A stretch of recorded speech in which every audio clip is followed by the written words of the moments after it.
That's awesome. And see, and I remember, and it's funny because I had to backtrack a little bit to what you were just saying, because I remember being at a show and you were performing at the Downtown Plaza, which doesn't exist anymore. But Rated R was your DJ at that show. Yes, I. And I remember you stating this thing about you mentioning book names. Yeah. You had said that. It was Really? part of your set. You were like, I'm dropping book names, and that's because I want you to go read them. Hey, in fact, I remember. No, that's crazy. You were there. That was at the mall. It doesn't exist now, right? Right. I Just remember being I was taken down for bigger things. Specifically talking about this book called The Kybalion, Kybalion. People should look that up. It's based on the 7 Hermetic principles, which are, might as well get into it since we're here, talking about 7 different things that affect all of life, whether or not we're aware of it, and we should be aware of it. It's mentalism, correspondence, vibration, polarity, rhythm, cause and effect, and gender. Not what people are thinking. It's all about energy. But these are the things that affect us, and I think people would understand some of the social upheavals and also the things that they're experiencing in their personal relationships if they pay more attention to these principles. It's not even like commandments or anything. It's just things that happen whether or not you agree with it. Right. Yeah. That's so wild, dude. Yeah. Like, Yeah, man. It's funny that like all these things are coming back to me right now, and it spans over a very good length of time, I would say. Yeah. There is one other project I did want to reference that I'm very excited about that I'm closer to being done with. So we talked about Camra, which is Rasar and Cameron Calloway. We got Mellow 9, which is Rasar Styles 1001 releasing the Divine Science album. We have The Leak, which is my brand new band in Vegas. Right. But also Metal 4, who's based out of Roseville, and he was at those shows with said person when he was just a fan and not an artist, the person we were talking about earlier. They were at my shows like in 06, front row, just as they were, not as artists or anything like that. And that's been a long way because he's one of my favorite artists that I've worked with out here, and he's produced for me before. So Metal 4 and I have an EP. It's called Tesla Carver, which is I want to get it on the record that it is in honor of George Washington Carver and Nikola Tesla. And those are 2 scientists. We hear about like Edison and other people like that, but those are 2 scientists that we should definitely know about. And so, we're both mad scientists, so that's what you're going to get on the project. Okay. And see, and so let's talk about this a little bit, because you are a bit of a mad scientist, even in what seems to be your writing process. And I remember seeing you at a show once, and I've always wondered what goes into the head of this man Rasar, because I did a show with you once. You're a very talkative guy in general, so like having conversation like this is easy. Yeah. But at a show, it's almost like you shut down before you perform. And that led me to think, like, I wonder what dude's like in the studio. Like, this is mad weird. So what's your process like? Yeah, no, man. That's one thing people really caught about me. It's like I even saw Monty Bush had an update. He was like, I'm getting my random abilities Rasar on right now, chilling in the cut. And like some people knew, like people know, like if I might be at your show, I'm probably just in the corner. It's not because I'm hating. It's just like I don't like, even watching a show, I don't like everybody looking at me. Like I just would rather just like vibe. I'd rather be watching other people. I'm more of a people, and that's how I'm able to come up with all. People who know me personally know that I impersonate a lot of people, like a lot. If we've kicked it, like you know, man, I've impersonated. There's so many people that I've impersonated, and like I'm telling you, man, like I get that because I listen. I talk a lot, but I listen even better, and so I would say the best communicators are usually the best listeners, and so I'm always peeping. But like to bring that to like before a show. Yeah, I have to warn people, especially people who've never worked with me before. I have to tell them, like, yeah, I just get kind of weird before a show, man. Like I kind of, like, the closest thing I could describe it is the children are aware of Earl Sweatshirt and how he's just kind of, like, lethargic and just gives you nothing. I'm not that far, but, like, I'm somewhere between that and just being calm. Like I'm just, I just step into this like theta wave state where I'm not angry, but I'm just like, don't say nothing to me right now. Yeah. I'm not mad at you, like, but I'll just be very specific. I'll just be like, yes, the water is over there, I was like, I go kind of Rain Man because here's why.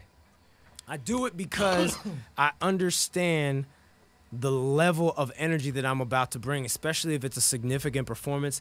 I literally feel that I'm summoning spirits and ancestors. I really feel that I speak multiple generations. You know, in the past, the indigenous people would think 7 generations ahead. I literally recognize that I'm an embodiment of all the people that I listened to and made it possible for me to do what I'm doing. And also, sometimes I'm afraid of just simply losing my voice if I talk too much. I see a lot of people just chopping it up, and then they can't make it through 15 minutes. I work out. When I have a show, like you're going to see it on any show I do, I go crazy. Like if I got a band, a lot of times when I'm with the Leak, I'll be rolling on the ground, and when I do my song Walk Into My Office, I become possessed. And there's a dude named Bill Hicks. He was an amazing comedian that unfortunately died at a very young age. And I don't know if we can cuss here, but he definitely said, play from your effing heart. And he like would scream it, and people would like, he was so serious, and I took that to heart. Like give it your all. Don't waste your time. So like, I have to get in tune with myself. I prefer to meditate if I can, silence myself. I'm going over lyrics. A lot of times people have told me in Vegas that they've waved at me on the street because I walk. That's how I memorize my lyrics now. I just walk around the block. Yeah, that's how I've been memorizing most of the new stuff. And there's tons of people who've told me like, yeah, man, I saw you, man. Didn't you hear me? Like, I see you all that they know where I'm at. Yeah. And it's like, bro, I'm memorizing my lyrics. So like, I'm really in a zone. And I understand the vibrations, like kind of like Kendrick's talking about at the end of Mortal Man, where he's talking about like he doesn't know what's gonna come out. And when Pac says, you know, it's like, yeah, we just letting our dead homies, you know, tell stories for us. I really feel that. Like, I really feel that we're about to do some incantations. We're really about to get some mantras going. So for me, it's a spiritual experience, and I don't want anything messing up with the force field that I'm building. And so that is what goes into your writing process as well, like getting into that mode? I would say it's changed over the years. Like, yeah, anybody who's been, I usually don't, historically, I didn't write in the studio. I would write like at home, and then I would take it to the studio, which helps a lot if you're already comfortable with your material. A lot of my recordings that were a little sloppier, I would just kind of go in and do it. But I've also got some of my rawest, dopest performances right on the spot. You got to balance it. But when I write, it depends on like what it calls for. Like I have really complex things like my song Walk Into My Office, where I'm changing voices and I'm having a conversation and I'm another character. Or I'll create a character, like I created this thugged out dude named Manny Savage. I actually never wrote any of that stuff. That was always completely freestyle. That's extremely easy. I have this really ratchet side. People forget like I was raised in the suburbs, but my dad is hella ghetto. Like my dad's country too. He's from Shreveport, Louisiana. So it's like there's a certain hum to my voice that makes more sense when you hear my dad, because my dad's got this deep South accent. So like I got a little bit. My mom was also raised on a farm, so it's like I got this country aspect. I got this you know, this ghetto aspect, but then I was also suburban as well. So it's like that goes into the writing process, and I would say the complex stuff. Oh, I wrote this song called Vegas Virgin, which was about like my first time getting out to Vegas. That's, you know what I'm saying? I wrote that like in real time. Like I was in Vegas and certain events had not happened, so I stopped. So that was different, you know what I mean? But a lot of times I can just, I let the music speak to me. And unless I have to maintain a conversation, I can typically just write it right now. Okay. You know, but the more complex it is, the more time it takes. Man, that is yeah. So it just depends on your situation and what is supposed to come out, really. I tried, you know what? I also tried that whole Big, Common, Jay-Z thing. I did that for a little while when Dalek was working on his. He was working on a mixtape. It was the one where he did it over a Lupe song, and I was supposed to be on multiple Dalek projects. I'm gonna put you on blast, son. I was supposed to be on every single Dalek album, and I got cut. That's real Sacramento history you didn't know. I recorded for multiple projects, and there's verses that you'll just never hear. Putting you on blast, son. I love you, brother. But he finally found one of my verses salvageable on his mixtape. Interestingly enough, the mixtape was called and this is of no consequence. That's literally the title of it. That's the one project I made. But the big one, like Dual Consciousness, I was supposed to be on, anybody who knows my material, especially at that time, could see why. I was supposed to be on a song called Coincidence, which is like about conspiracy theories and all this stuff. I was supposed to be on that. There's a few other things I was and I can tell you were ready for it, too. I was ready, man. But, you know, we worked it out. He's doing great, by the way. I talked to that brother not too long ago. He has his own, another Sacramento veteran.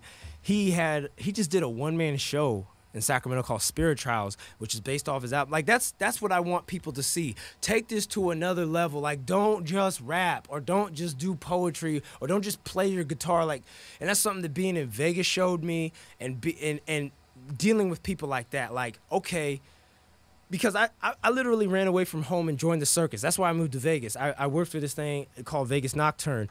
My coworkers were acrobats, contortionists, you know, professional tap dancers that had been on America's Got Talent, and one of the dudes had actually, you know, trained Usher's stepson. The people doing all kinds of crap. There was a dude who fit himself through 2 tennis ball rackets. This dude would he would talk to you about the philosophy of life and put both of his legs behind his head while he's sitting on 10 feet of increasingly small cans. Like, you can't really fathom.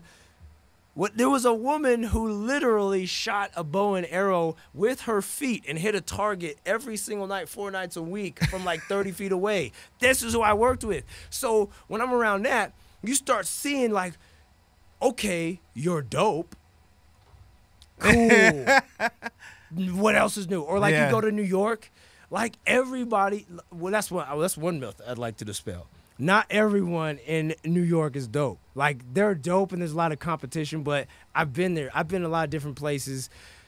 There's dope people, and there's people who are horrible, and there's mediocre people. And most places you go, most people are just mediocre. And that's not like a knock, it's just the truth. When I went to New York, there's a higher probability you're gonna run into someone that's dope at whatever they do. But there's a lot of whack people there too, just like there's whack people here. It's everywhere you go. Like, so that's one thing. I went to a lot of places that I would have to work my way up for years.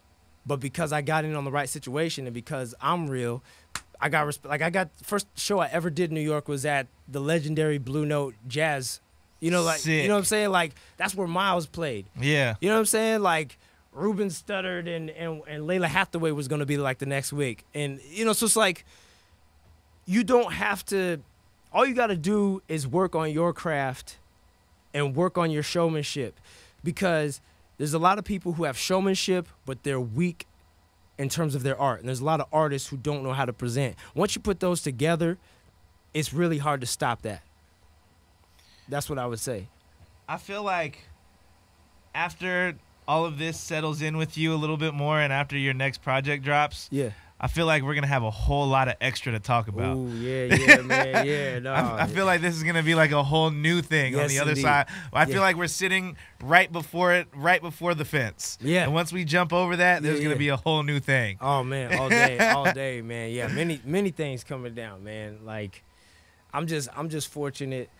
I've been blessed to have good friends, a good conscience, great parents, and who are always my #1 fans. Always. Like, they always were there. Anybody knows that went to my shows back in the day, like, my parents would be there whenever they could. And I think that's important. Like, there's tons of talented people who had no parental support. But I'm just saying, for me, it helped to know that my parents always believed in what I was doing. And so I still check in with them. I have no problem, like, seeing how my parents feel about stuff. Yeah. And it's good. That's one thing. You should never get, too big for your britches. You need wise counsel. That's why people get managers and publicists. It's basically someone giving you counsel, and you just pay them for it. I think that no matter how far, and I've talked to people who are up in the game, but that's why they still have, like, vocal trainers. You need a team. Like, that's why people, when they get up and they win the Academy Award, that's why I don't respect that song, Came Up, That's On Me, and then That's On Me. No, it's not. You're on a major label. No, it's not. You're on Young Money. Under Cash Money, under Universal Records. I wish I had gunshots on me right now. I don't have a gunshot sound effect to use right now. Let's be very clear. You did not. It was not just all you. Who does your videos? Who's doing the beats? Who's taking the pictures? Who's doing your wardrobe? Who's booking all the shows? Who's your accountant? Who's your entertainment attorney? Who drives you all these places? And you did not come up by yourself. And you have no right to say that. As a small person, I got at least 40 people on my team that you don't see. I know for a fact you got thousands. I do not respect people selling that false independent nonsense. That's like when they used to tell us that these major labels were independents and they were really distributed by majors. Be real about your stuff. Okay, like, stop for a second. I just went off. I needed a quick bomb drop right there. Hey. I needed that. I needed that. We had to flex it one time. Hey, turn up. Oh, man. I feel like it got to that point. It was necessary. Wow. Don't get me on these airwaves, man. All right, so we're going to get out of here, but we'll make sure we pick up when we get to that other side of the fence. Yes, indeed. But before we get out of here, any last things you want to give to the people of Sacramento? You've been dropping gems. Man. This whole we're almost at an hour at this point. Man. Wow. And you've been dropping gems this whole time. So any last little trickles you want to drop on them? Man, y'all got me revved up, man. Well, first of all, as you can see, I'm still passionate about what I do. I want to thank you so much. Of I course. want to thank you for having me here, 103 for doing this. Want to thank, the homeboy, Carlos, man, for coming through. Respect. I'll be honest, I don't know your name just yet. I forgot your name, brother. Hella decent. Much respect to you for doing this. Shout out to my homegirl, Butterscotch. My band, The Leak, back there, Styles 1001. Everybody that's ever believed in me, whether you left me or not, I'm still here. And if you come correct with me, I'm going to come correct with you. That's all it is. Just golden rule stuff. Treat people how you want to be treated. And do know that you can and will be humbled. This is not a one-way trip. Slick Rick has said it. Other people said it. Watch whose foot you step on today. It may be connected to the ass you have to kiss tomorrow. So I'll sign off on that. Rasar, thank you for being here. And we will be here again. I guarantee it. We're going to have another one of these, all right? Yes, indeed. Word. Where can they find you on the internet? Man, y'all can check me out all over the place, but I got a website, Rasar Music, Rasar Music, and that's where you'll find my Instagram. Almost everything is Rasar Music, but my website has all the links. I would just say look up Rasar, hip-hop, whatever. And you think you got some gems in this interview? You better download the projects and cop them. Hey. Turn up, as the youngins say. Thank you, brother. All right, word.